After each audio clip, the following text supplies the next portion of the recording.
Yates, and I'm the CEO of Regional Development Australia Perth. And welcome to another fantastic show today where we're going to be talking to Mike LePage. He's with Exodus Systems, and he focuses on space debris. Now, Mike, how did you get into space debris? I've been a scientist by training, Yep. and a space nut, so I loved space since I was a kid. And in the last 10 years, I've seen this huge groundswell of movement around space. So they call it new space. It's like there have been dozens of companies founded in Australia in the last 2 years. So hearing all this groundswell of anticipation around space, and I knew I wanted to get in, but I wasn't sure how. And I was trying to think, okay, what are the kind of problems that need to be solved in space, and where do I think I can bring my skills to bear? And yeah, space junk was one of those things that I didn't think anyone had an effective solution Yep.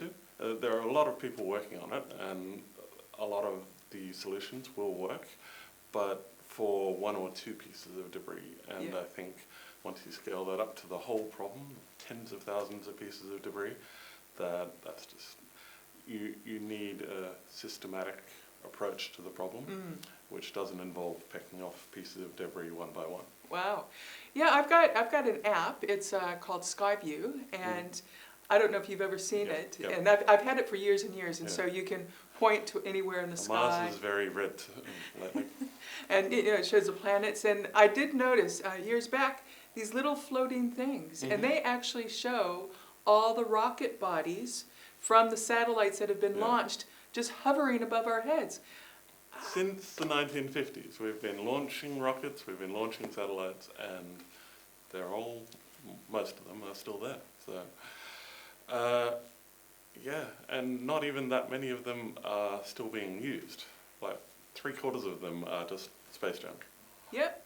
So yeah, they're just like shells Yeah. of rockets. Yeah, so you've got the big Soyuz and Proton rockets, things that are 32 tons, and Oh then my you've God. got that right down to flecks of paint and bolt heads.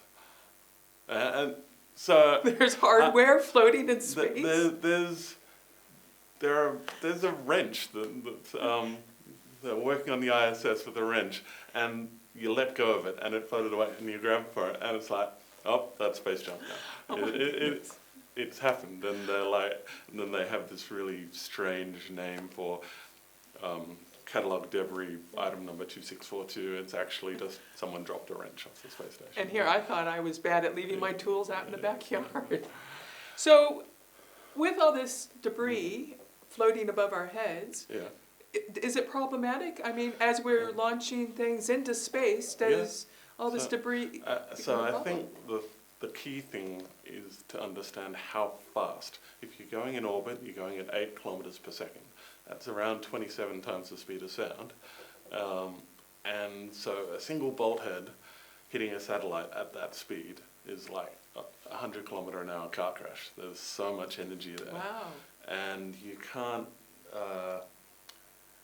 this is not something you can catch easily. It's a lot of the solutions that are out there Yep. have to have these craft which will spend a lot of fuel catching up to each piece of debris. So you've got this debris which is flying around 8 kilometers a second, and then if you have any craft which is going to catch up to each and every piece of debris, you're spending so much fuel getting to each piece of debris. Yep. So I'm sure we'll talk about it later. What we're going to do is not catch up to each and every piece of debris, but do close flybys. Right, right. So how do space agencies around the world navigate through all this debris if it's so catastrophic on equipment? There's a thing called space situational awareness.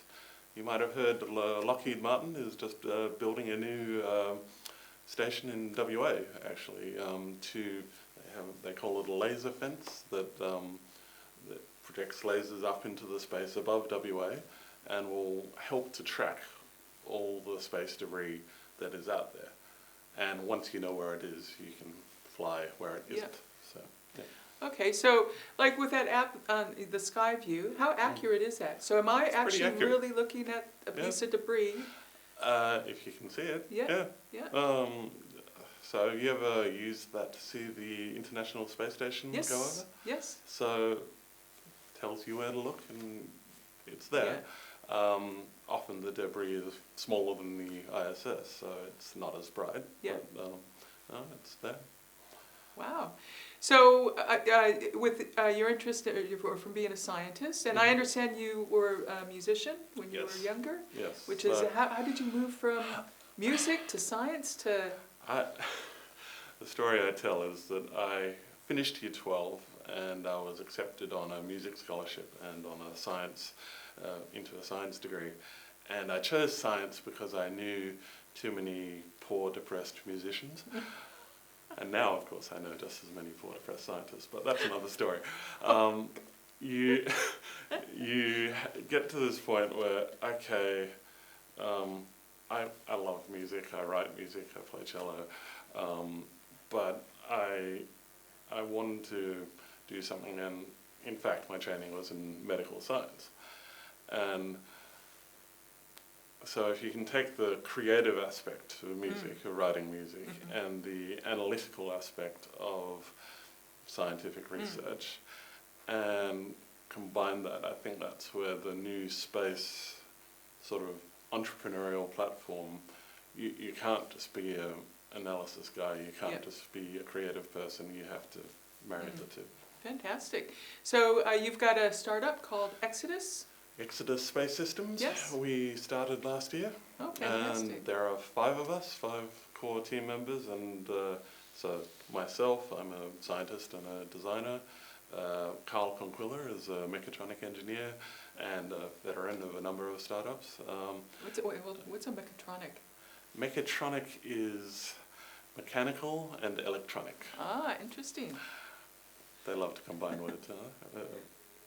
And then we've got 3 doctors who are helping us out, who bring a wealth of business experience. There's Alexis Julian, Jennifer Cullen, and Stephen Hicks.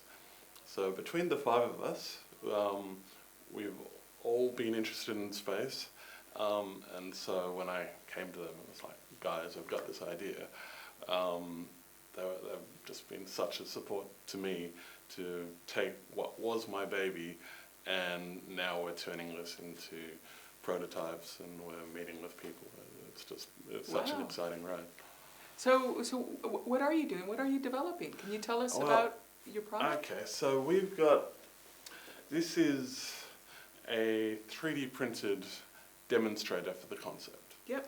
So this is a object which is what we call a space origami concept. So what you have... Space origami. Wow. Space origami. So the original concept was, how do you fit something inside a tall, narrow rocket nose cone, and how does that expand out to be a ring or a donut shape thing? So the connection here is that earliest of all, I wanted to think about spin gravity. How do you spin things in space? And so I had this idea for how you could create a solution which could be applied to spin gravity. Then I realized, if we've got this thing that's spinning through space and got a couple of other techniques we're working on, we can actually apply that problem to space junk. And now we're still discovering that a concept like this might even be useful to industry here on Earth. Yep. And being in Perth, the centre of oil and gas, well, I'm sure the engineers out there might have an idea how we can use this. But this is a desktop model, so... wow.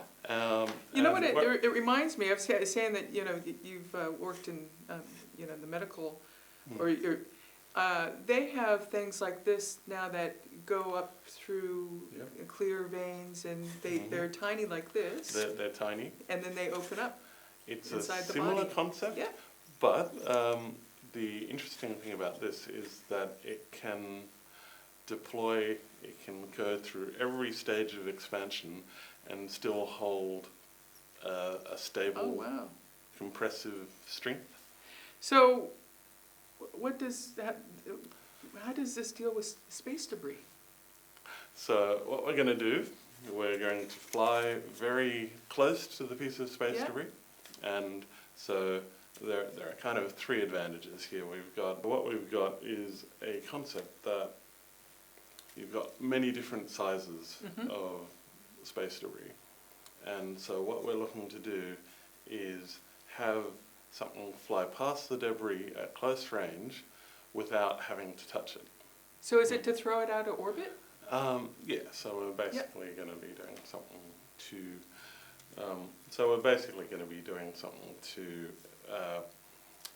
to the object as we fly past, and that will bring it back down to the atmosphere, Mhm. where it will burn up in the atmosphere. Oh, wow. Okay. So the great thing about about being able to do it as we fly past instead of catching up Mhm. means that we don't have to spend so much fuel Yeah. getting through catching up to each piece of debris. It means we can tackle a range of different sizes of pieces of debris, and as we move forward, this kind of prototyping will eventually teach us how to build things that spin in space. Oh, wow. So it's interesting that we come from a group with 3 doctors and myself a PhD, where we're interested in some of the medical problems of astronauts in space. Mm. So when I say I had this idea for spin gravity, and that could be applied to space junk, when you spin something, we can deal with the problems that astronauts have in space, where astronauts have to exercise 4 hours a day just to maintain their muscle and bone mass. Mm. And by having a spinning environment, we can even create that centrifugal force, that like as if you're spinning a bucket around your head, to create some of that compensation force so people don't have to exercise as much in space. Wow. Yeah. So, in developing this, how did you test, and did you just throw a few things in the air, and or did you? I mean, was it primarily a design on the computer, or? So this is a design on the computer. We've done a bit of computer modelling, and for this kind of object, this is something that any school kid, if you know how to do it, you can get on your computer and start designing 3D printed objects that you can then go to an external provider and eventually 3 weeks later have something in your hand. Wow. So the 3D printed that all as one whole piece. All as one whole piece. That is amazing. So there's 62 parts in there. Yeah. And so, as a side topic, even one of the great things about 3D printing, the newer types of 3D printing, is that you can print parts that are interconnected, that have these really complex shapes, and they all come out of the machine in one print. That is unbelievable. So, with Australia being interested more interested in space, and announcing a space agency, where do you see yourself fitting in with all of this? Well, we hope to be one of the startups that people talk about, especially in Perth, where we've got this great groundswell of people in industry who are interacting with space agencies such as NASA. You've got the European Space Agency has a station out in New Norcia, and some really great work going on at the universities in the more pure science.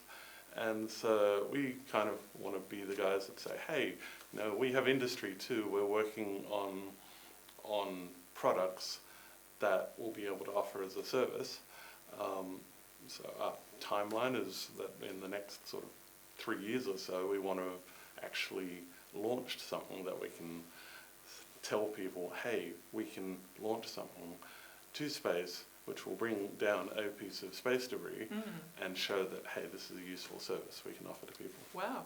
We had Conrad on the show not too long ago, and he was talking about his little mini satellites that he can hold in hand, and how it fits in, is launched. So is the same thing similar to this, where it goes on a rocket body that has multiple things on it? Perhaps in our very early stages. Yeah. Eventually, because we're aiming to, the things we're carrying up are going to be relatively heavy, we're looking at some of the smaller rockets, the Rocket Lab USA, and perhaps eventually something with SpaceX, that will be able to, will probably take up the whole payload of the rocket. So Conrad's working on these small sats, which, all the things that we use space for that we don't even realize we use space for. Is, people who were developing weather satellites and GPS and mapping, they were all useful technologies when they developed it, but they didn't think I was going to be able to pull out a phone and tell you what the weather here was today.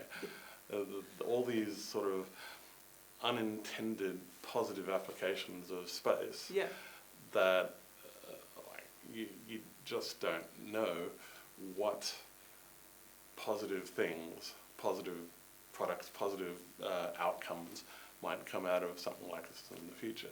I always love using the water filter example that NASA had to develop these water filters for the moon landings and for the space station, and that has become the basis of all water filtration technology. Unbelievable. With more and more people developing things to launch into space, do you think space debris is actually going to become a really big issue in the future? Absolutely. Yeah. There's a thing called the Kessler syndrome, which if the space debris becomes too much of a problem, then certain orbits might become unusable.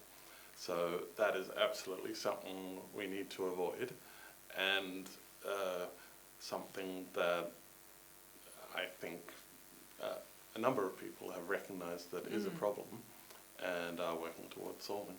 Because it's a little bit like recently here in Perth, the plastic bag has been banned everywhere, mainly because we've got a huge plastic problem in our oceans. Do you think we might ever be confronted with that problem in space? I hope we'll act before it becomes a problem. At the moment, it's just kind of, you imagine you're walking along the beach and you have that single piece of plastic that washes up, and so you think, oh, this might be a problem. We're not at the stage yet where we have truckloads of stuff washing up on the beach, but it's something that we can see will be a problem and something that we hope to solve. Fantastic. So I understand you've just gotten a patent on your... Yes. So this is a deployable toroidal array. And it deploys into a toroid or donut shape. And this is what we see being a core aspect of all of our technologies moving forward. So with the patent, what are your next steps? Well, we have a provisional patent with the Australian Patent Office, and so we'll be looking forward to do an international application and to the various spacefaring countries. Obviously, that's going to be pretty expensive, so we'll be looking for whatever form of support is appropriate for that. So have you been applying for any of the grants around innovation? And how are you finding that? It's difficult. So we've applied for a few that we haven't been successful yet, but bearing in mind that there are so many people who are now innovating in the space, so we think there's going to be enough people who want to see these problems get solved. I would think so. Yeah, with debris. Mm, Yeah, mm. I can't believe, wrenches are floating in space. Yeah. Yeah. Yeah. So, well, thank you, Mike, for coming in today and talking to us. And thank you to everyone out there. And thank you for watching RDA Perth. And don't forget to subscribe. Thank you.